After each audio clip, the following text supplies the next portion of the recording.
ખોરાક માત્ર તનને જ નહીં, મનને પણ સ્વસ્થ બનાવે છે. એવી કહેવત છે કે આપણે જેવું જમીએ તેવા આપણે બનીએ. પોષણયુક્ત આહારમાં પ્રોટીન, કાર્બોહાઈડ્રેટ અને જરૂરી તત્વો હોવા જોઈએ.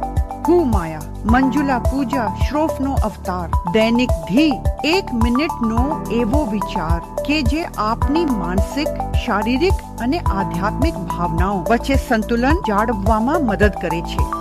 ખોરાક સરળતાથી પચી શકે એવો હોવો જોઈએ.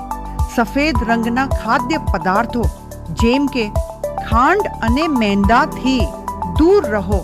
પાંદડાવાળા શાકભાજી, તાજા ફળો અને સૂકા મેવાનો ઉપયોગ કરો.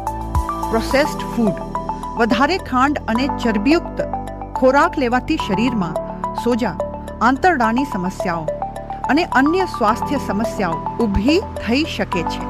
આજથી જ સંતુલિત અને પોષણયુક્ત આહાર અપનાવો અને સ્વસ્થ જીવન તરફ પહેલ કરો.